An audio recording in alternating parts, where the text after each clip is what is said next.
The video I made yesterday by Gotham Knights was pretty fun, so I decided to make another one. But this one's more of like a speculative video about why video game critics sometimes get it wrong. And I'll admit I'm still far from beating it, but I've been enjoying my time with it, probably about 6 or 7 hours in now. And aside from still encountering some early glitches here and there that you get from playing games the first week they're released, back in Superman 64 days, once the game was released, that's just what you got, for the most part. Didn't matter how broken. Anyway, I'm getting off topic, but 5 reasons video game critics sometimes get it wrong.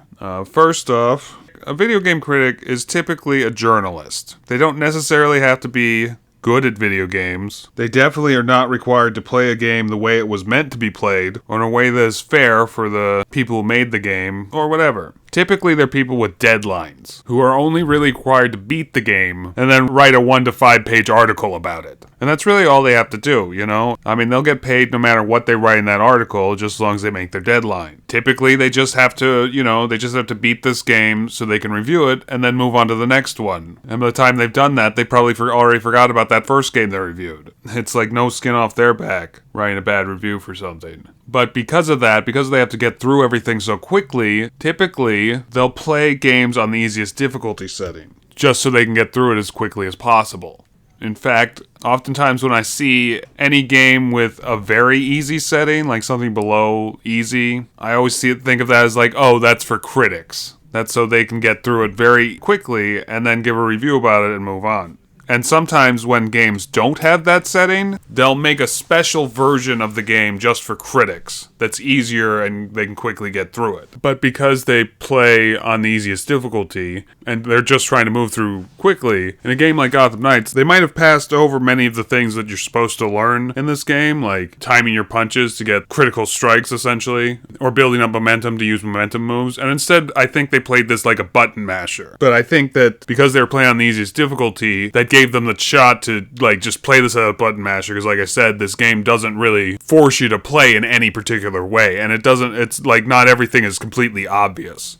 It really wants you to kind of figure some things out for yourself. Another reason that critics sometimes get it wrong is that oftentimes, because they want to get a review out before the game's actually released, they'll get like a pre-updated version or like something that's like pre-release version, so it'll be like extra broken or have qualities that aren't true in the final version of the game. In the case of Gotham Knights, like I heard a lot of early reviewers saying something about how Gotham City just feels completely empty. As I pointed out in my last video, that just isn't the case, and I think that the problem was that they got an earlier version of the game where that stuff wasn't completely implemented yet. I'm not sure, I'm just speculating here, but that's just the impression I got for that one specific thing. Another reason I think that many critics can get it wrong sometimes is typically they don't spend a whole lot of time with the game. Like I said, they want to get through it as quickly as possible just so they can write a review and move on. And Gotham Knights, in this case, I think is a game that's really meant to be taking your time with. I mean, there's so many crimes going on every night. I mean, you're definitely not going to get to all of it every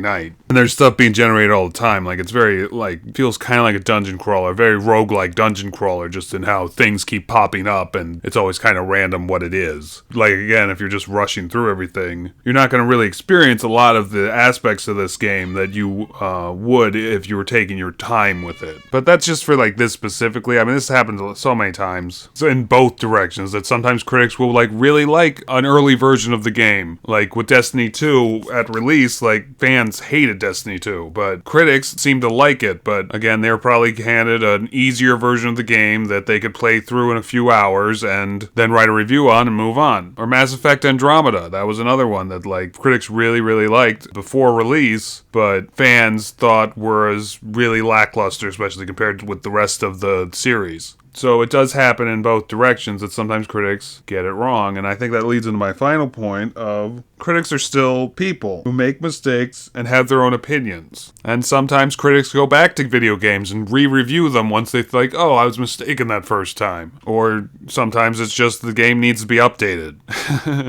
And then they can really review it later when it's like, oh, now that this is updated, not bad, type of thing. That's just my thoughts right now, because I really have been enjoying Gotham Knights, and I'm surprised at just how much people seem to dislike it right now. And I've been having a lot of fun with it, and I'm kind of sorry that so many other people haven't, I guess. I don't know. I'll just finish there.